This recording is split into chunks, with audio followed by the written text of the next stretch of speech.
मन्त्री बख्रंनि दागि मुंबाई फिल सिनि सिबा बारात हा कतर यगमानि सालनो पालायनायनि बागै हर घर तिरंगा एबा नग नग बारात हा कतरनि बाना तिसानानि सामुं बतां नाहारजाका पुर निगमनि बोखाक्तै मन्त्री बख्रक नरेन्द्र मोदीजीनि दागि मुंबाई फिल बिशिस निजिबा भारत हा कतर यकमानि सालनो पालायनायनि बागै हर घर तिरंगा एबा नग नग भारत हा कतरनि बाना तिसानानि सामुं बतां यागो नाहारजाका অবনরগৈন ব্যাবাক হাস্তে বাই বাক্সা হাস্তে ত্রিপুরা অব নগনগ ভারত হা কতনি বানাতে সই মন্ত্রী বক্রকনি কক নারক লাইজা 13 আগস্ট নিশিমি 15 আগস্ট জড়া যতনি নগন ভারত হা কতনি বানাতে সানি অবন হর ঘর তিরঙ্গানি নাহারমুং মোদিজিনি ইমাংনো মুকথাং সুনামনানি বাগৈ পুর নিগমনি বখাকতে সংরং শালনি সিমি সিটি সেন্টার বাস কাঙ্গো কাইসা কাউন্টারনি বিশিংতে ভারত হা কতনি বানা মানথকনানি শেপ খ্লাইরে জাখা সবাই জানেন হর ঘর তিরঙ্গা কার্যক্রমের মধ্যে দিয়ে শুরু হয়েছিল ভারতের ৭৫তম স্বাধীনতা দিবস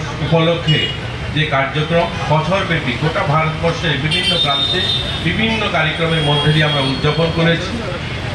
এই মাস আমাদের সমাপ্তি অনুষ্ঠান অর্থাৎ দেশ স্বাধীনতার ৭৫তম বর্ষপূর্তি অনুষ্ঠানের আমরা সমাপ্তি হবে এই হর ঘর তিরঙ্গা মেরে বেটি মেরে দেশের মধ্যে দিয়ে। আজ এই কার্যক্রম শুধু দেশভক্তির নয়, শুধুমাত্র ওই পতাকা উড়ানো নয়, ভারতবর্ষের প্রধানমন্ত্রী ভারতকে জগৎসভায় শ্রেষ্ঠ আসন নিয়েছেন। আমরা কবির ভাষা আমরা পড়তাম, ভারত আবার জগৎসভায় শ্রেষ্ঠ আসন লবে। আজ লবে নয়, আজ ভারত জগৎসভায় শ্রেষ্ঠ আসন নিয়েছে। যে ভারতে একসময় বফোর্স কেলেঙ্কারি হয়েছিল, বিদেশ থেকে জাহাজ কিনতে হয়েছিল, যুদ্ধ বিমান কিনতে হয়েছিল, আজ আর কিনতে হয় না, আজ ভারতে তৈরি হয়। সুতরাং অনেক সংখ্যক ঘটনা রয়েছে, সেগুলো বলতে যাব না। যে কার্যক্রমটা আজকের উদ্দেশ্য মেরে মিট্টি মেরে দেশ, আমরা দেখেছি কোভিডের সময় গোটা পৃথিবীতে এরকম অনেক উন্নয়নশীল দেশ যেখানে অক্সিজেনের অভাবে মানুষ হাহাকার করছে। প্রধানমন্ত্রী স্বাধীনতার ৭৫ বছর পূর্তি উপলক্ষে যে অনুষ্ঠান শুরু হয়েছিল তার সমাপনের মধ্যে দিয়ে বাটিকা তৈরি করা, অর্থাৎ ৭৫টা গাছ, দেশীয় গাছ লাগানো প্রত্যেক পঞ্চায়েতের সামনে, পঞ্চায়েতের থেকে ব্লকের সামনে, ব্লক থেকে নগর পঞ্চায়েত, নগর পঞ্চায়েত থেকে মিউনিসিপ্যালিটি কর্পোরেশন। এর মধ্যে দিয়ে আমরা যদি দেখি ৭৫০০ আমাদের ভারতে যে ব্লক রয়েছে, এই ৭৫০০ গার্ডেন তৈরি হবে, অর্থাৎ বাটিকা তৈরি হবে। হাজারো গ্রাম আমাদের ভারতের সমস্ত গ্রামে পঞ্চায়েত অফিসের সামনে বাটিকা তৈরি হবে। আমরা দেখেছি এই বছর অমৃত সরোবর নির্মাণ সংকল্প নেওয়া হয়েছিল, প্রত্যেকটা ব্লকে ৭৫টা অমৃত সরোবর নির্মাণ করা হবে। এই নির্মাণ সরোবরের মধ্যে দিয়ে মানুষের রোজগার সাধন শুধু নয়, এই নির্মাণের মধ্যে দিয়ে আমরা যখন দেখি ডিডাব্লিউএস বা আমাদের জল বোর্ড যখন জল সংরক্ষণের জন্য মেশিন বসানোর জন্য বোরিং করে ৩০০-৪০০ ফিট বোরিং করার পরও জল পাওয়া যায় না। আজ ছোট ছোট নদী নালাগুলো গ্রামীণ এলাকায় শুকিয়ে যাচ্ছে। এই জল সংরক্ষণ করতে হবে। প্রধানমন্ত্রী সিদ্ধান্ত নিয়েছে যে স্বাধীনতার ৭৫তম বর্ষ উপলক্ষে আমরা প্রত্যেক ব্লকে ৭৫টা অমৃত সরোবর নির্মাণ করব। আজ আমরা যদি দেখি সেখানে পাহাড়ে যে জল সংগ্রহণ হচ্ছে, বৃষ্টির জল জমায়েত হচ্ছে, জলের লেভেল উপরের দিকে উঠবে।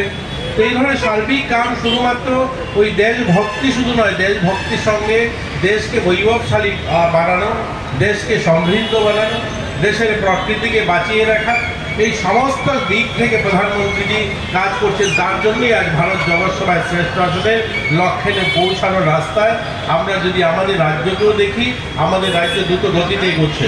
আমরা উত্তর ঊনকোটি জেলার থেকে আমি আসি, আপনারা জানেন যে ঊনকোটি জেলার থেকে কৈলাসহর থেকে আগরতলা আসতে ৭ ঘন্টা সময় লাগতো, আর সেখান থেকে মাত্র আমরা ২.৫ ঘন্টায় চলে আসি। এই যে পরিবর্তন, মানুষের রেল রাস্তা, মানুষ অনেকে বলেন আমাদের আন্দোলনের ফল যে রেল রাস্তা হয়েছে। এই রেল রাস্তার মধ্যে দিয়ে মানুষের জীবনের রাস্তা খুলেছে। এক সময় এখানে অনেক অভিভাবকরা রয়েছেন, কলকাতায় পড়াশোনা করতে গিয়েছেন, এখান থেকে ১৬-১৭ ঘন্টা ২০ ঘন্টা বাসে করে গিয়ে গুয়াহাটি রেল স্টেশনে বসে থাকতেন। North east, Kanchenjunga, Brahmaputra mail আসবে, তারপরে ভারতবর্ষের বিভিন্ন প্রান্তে যাবে। আজ আর যেতে হয় না, আজ আগরতলা শহর থেকে যাওয়া যায়। এই রেলটা ধর্মনগর ১৯৬৪ সালে এসেছিল, স্বাধীনতার পরেই ধর্মনগর রেল ঢুকেছে। অথচ এই রেলটা ৩০ কিলোমিটার অতিবাহিত করতে ২৫ বছর সময় লেগেছিল। ধর্মনগর থেকে কুমারঘাট ২৫ বছর সময় লেগেছে ৩২ কিলোমিটার রেল।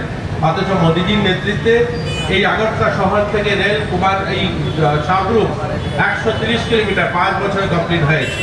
আর সাবরুম থেকে বদরপুর মাত্র ৫ বছরে ৪০০ কিলোমিটার ব্রডগেজ হয়েছে। আজ ১২টা রেল ভারতবর্ষের বিভিন্ন প্রান্তে ত্রিপুরা থেকে যায়। এই যে পরিবর্তন, সার্বিক উন্নয়ন, প্রত্যেকটা মানুষকে সমৃদ্ধ করে তোলার জন্য, গরিব মানুষকে তাদের নিজের পায়ে দাঁড় করানোর জন্য উন্নয়নের দিশা তৈরি হয়েছে।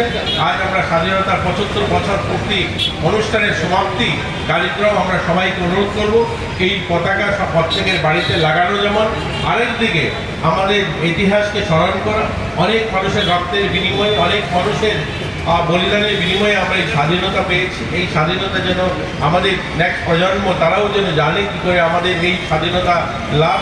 আমাদের দেশের যারা আজও এই দেশকে রক্ষা করার জন্য যারা মানে আমাদের বর্ডারগুলোতে সুরক্ষার জন্য যাদের প্রাণ দিতে হয়, তাদের ইতিহাস আমাদের জানা। এই সার্বিকভাবে প্রত্যেকটা মানুষকে, প্রত্যেকটা যুবককে, প্রত্যেকটা বোনকে সমৃদ্ধ করে তোলা, এর জন্য এইসব কার্যক্রম। আর এই কার্যক্রম সফল হবে। মিউনিসিপ্যালিটি কর্পোরেশন আজ গরিবদের মধ্যে পতাকা বিতরণ করবে এবং এখানে একটা ডেইলি আমরা 15 আগস্ট পর্যন্ত এখান থেকে পতাকা কিনতে পারবো, এই ধরনের একটা কাউন্টার থাকবে। তো সবাই ভালো থাকবেন, সবাইকে আবারও শুভ সকাল, অভিনন্দন, শুভেচ্ছা।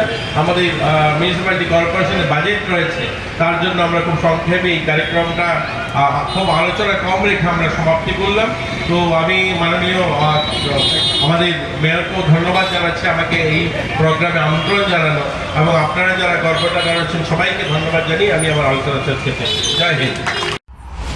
আগরতলা প্রণব নিকথম, ব্যুরো রিপোর্ট, খুমপুই।